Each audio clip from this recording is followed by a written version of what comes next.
এই যে জুলাই অগাস্টের যে আন্দোলন গণঅভ্যুত্থান, সেটাই আপনি ভোটের বিকল্প হিসাবে এই যে পরিবর্তনটাকে আপনি রায় হিসেবে দেখছেন? ওনারা তো বলছেন যে না, শুধুমাত্র নির্বাচন করার জন্য তারা নাকি আসেন নাই। তো ভালো কথা, শুধুমাত্র নির্বাচন করার জন্য যদি না এসে থাকেন, তাহলে সংস্কারের অন্য অত্যাবশ্যক যে জায়গাগুলো আছে সেটার পরিবর্তন কতটুকু ঘটিয়েছেন। এক বছর পর তো একটা সালতামামি হয়তো নাকি, বাজেটের পর বাজেটের শেষে গিয়ে আমরা গত বছরের বাজেটের প্রাপ্তি কতটুকু অপ্রাপ্তি আছে সেটা হিসাব যেমন করি, তো জুলাই বিপ্লবের সালতামামি করতে গেলে আমরা কি বলতে পারবো যে ওই জায়গাগুলোতে সত্যিকার অর্থে কোনো পরিবর্তন হয়েছে কিনা। আবার একই সাথে বিচারের কথা যেটি বলছেন তারা, বিচারের ক্ষেত্রে আমরা কি সত্যিকারের কোনো অগ্রগতি দেখতে পেয়েছি? বরং আমরা বিচারের ক্ষেত্রে মানে এটাকে আমি বলবো যে এটাকে সুযোগ করে দেওয়া হয়েছে।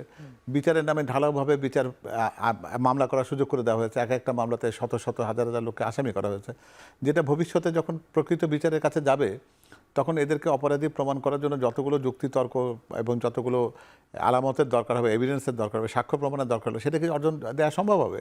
মাঝখান থেকে যখন হবে না, এরকম দুটো একটা মামলা যখন প্রকৃতপক্ষে তামাদি হয়ে যাবে, নষ্ট হয়ে যাবে, যখন খারিজ হয়ে যাবে, তখন মেসেজটা কী যাবে? যে এই পরিপূর্ণভাবে আগের স্বৈরাচারের বিরুদ্ধে যে গণপ্রত্যাশার যে মামলাগুলো করা হয়েছে সেগুলো আসলে কোনো যুক্তিসঙ্গত মামলা ছিল না। তো তাদেরকে শেষ পেশ করে দেওয়ার জন্য যে অন্তর্বর্তীকালীন সরকার যারা বলছেন যে সব কিছুরই ম্যান্ডেট আছে, সেটিকে প্রতিহত করার কাজটা তো তাদেরই করবার কথা ছিল। এবং জুলাই আগস্টের পর থেকে 5 আগস্টের পর থেকে তো দুইটা, যারা অন্তর্বর্তী সরকারে আসলেন তারা সংস্কারের কথা বলছেন, আপনারা যারা রাজনীতি করছেন আপনারা ভোট চাচ্ছেন। তাহলে মানে সমান্তরালে ওই যে রেল লাইন বয় সমান্তরালে এটা এই জায়গায় বোধহয় একটু কারেকশন করতে হবে তুষার। সেটা হলো যে অন্যদের কথা বলতে পারবো না, কিন্তু বাংলাদেশ জাতীয়তাবাদী দল 31 দফার যে সংস্কারের ধারণা এটা দিয়েছে যখন কেউ এই সংস্কারের কথা ভাবতোই না। তারা মনে করতো যে আমাদের এই নাভিশ্বাসের যে আবহ চলছে স্বৈরতন্ত্রের নাগপাশে, সেখান থেকে মুক্তি পাওয়াটা আমার প্রথম চাহিদা হওয়ার কথা ছিল।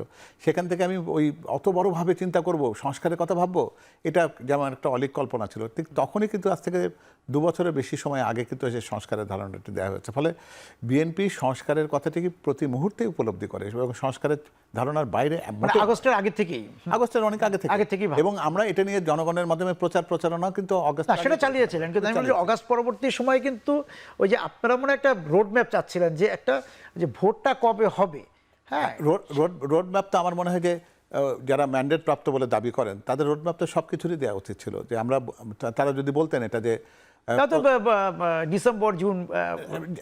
ডিসেম্বর জুন তো কোনো রোড ম্যাপ হতে পারে না, তাই না? আপনি যদি কোনো একজন পরীক্ষার্থীকে বলেন যে তোমার পরীক্ষা ডিসেম্বর থেকে জুনের মধ্যে যে কোনো সময় হবে, তো ও কি ডিসেম্বর ধরে প্রস্তুতি নেবে নাকি জুন ধরে প্রস্তুতি নেবে?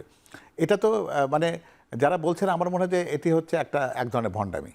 এটাকে একেবারে এই কথা বলতে আমার কোনো অসুবিধা নেই, এটাকে ভণ্ডামি বলতে হবে। কারণ রাজনৈতিক দলে তারা তো জানে এটা তো পরীক্ষা, তিনি তো পরীক্ষাতে একা পরীক্ষা দেবেন না, তার তো আরও অন্যান্য তার সাথে প্রতিদ্বন্দ্বী রয়েছেন। তো রাজনীতির মাঠে তো জিততে গেলে তাকে তো প্রস্তুতি সেভাবে নিতে হবে, তাই না? তো আপনি পরীক্ষার দিন তারিখ বলবেন না, বলবেন যে ডিসেম্বর থেকে জানুয়ারির মধ্যে বা ডিসেম্বর থেকে জুনের মধ্যে যে কোনো এক সময় পরীক্ষা হয়ে যাবে। এটা তো মানে সত্যিকার অর্থে আপনি কি বলতে চাইছেন সেটিকেই তো স্পষ্ট করে না, বলেই ফেলেন না। আপনার যদি মনে হয় যে না আপনি কোনো একটা তারিখ বলতে চান, সেটি মনের মধ্যে আছে, সেটা যদি দূরবর্তী কোনো তারিখ হয় বলে ফেলেন না, দেখি তারপর তো শুনবে মানুষ, বুঝবে যে না আপনার একটা চিন্তা ভাবনা করার একটা স্পেসিফিক একটা সুনির্দিষ্ট জায়গা আছে।